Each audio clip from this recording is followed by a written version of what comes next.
Ladies and gentlemen, fight fans all around the world.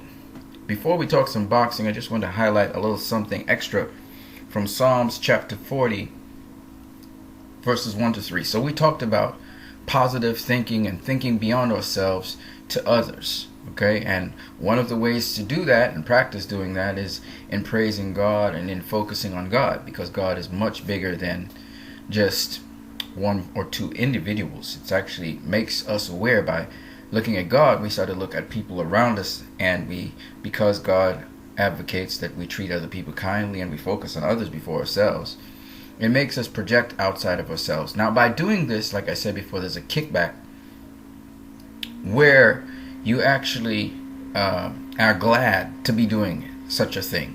In the beginning, it seems arduous, but once you start to get to doing it, there's a certain degree of happiness and pleasure in doing such a thing.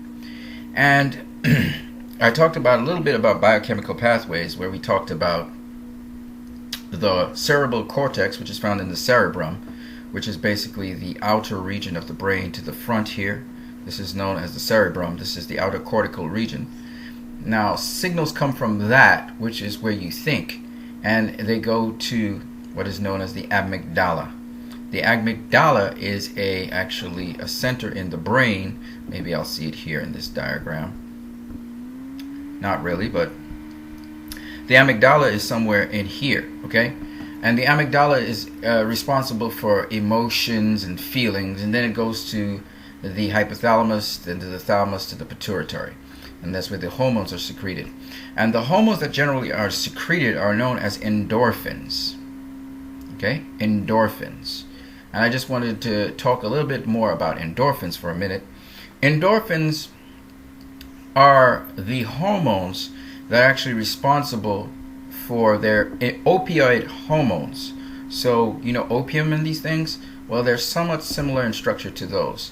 And they're called a happy hormone, but really endorphins assist in not only maintaining health, but also in regenerative processes and healing of the body. Very powerful stuff.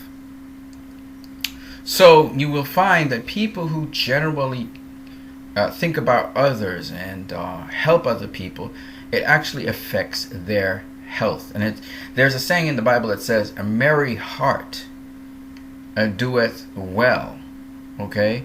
And another place it talks about the health of a person being the wealth of the person.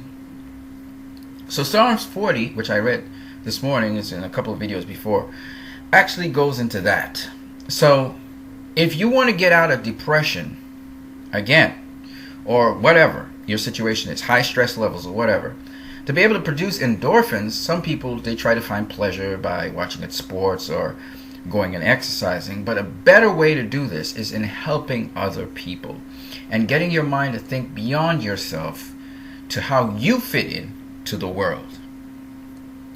So I thought I would share that before I go into the video that I'm going to deal with today.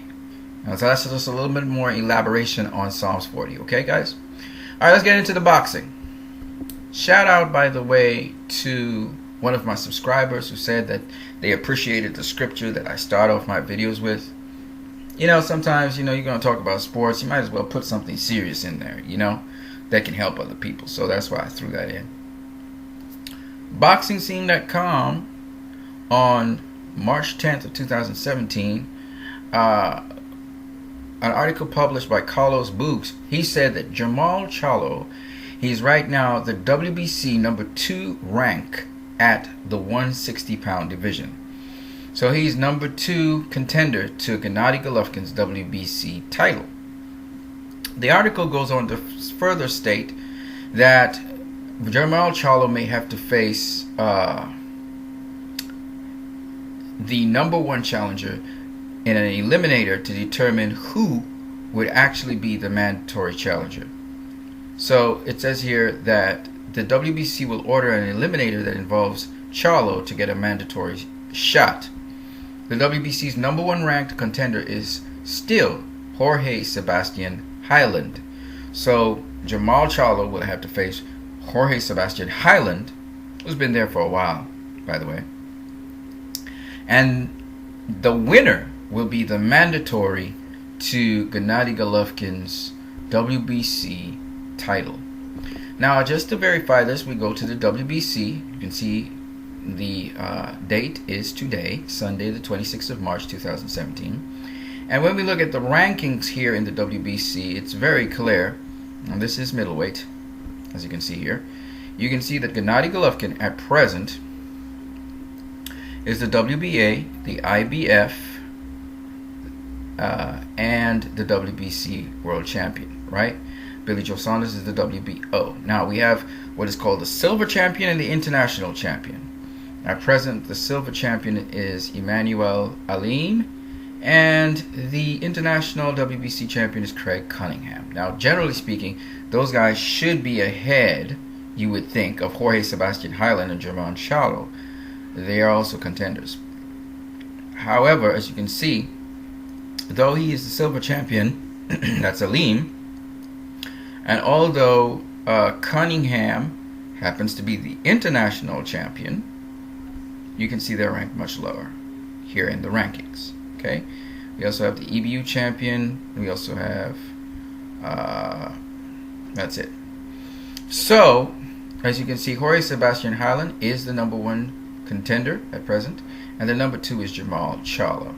So if Jermall Charlo can beat Jorge Sebastian Heiland, he will be the mandatory to Gennady Golovkin's WBC title, as the article stated.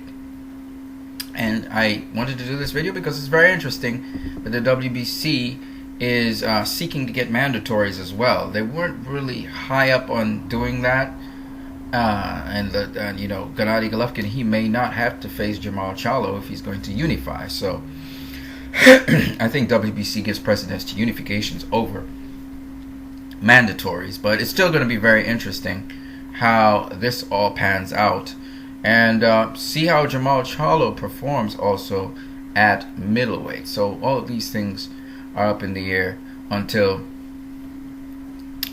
we actually see what is actually going to transpire. But Jermall Charlo is an excellent boxer. In fact, I think Jermall Charlo, given a little bit more experience, will beat Canelo Alvarez. So that's how much I rank him very highly. So it's very interesting to see this young boxer possibly getting a shot at Gennady Golovkin before the end of the year, possibly next year if Gennady Golovkin's still at middleweight. So we'll have to wait and see. But I just wanted to share this information with you guys. On that note, you guys have a great one. And remember, a lot of things have to do with how you think and what you do with those thoughts. You guys have a great one.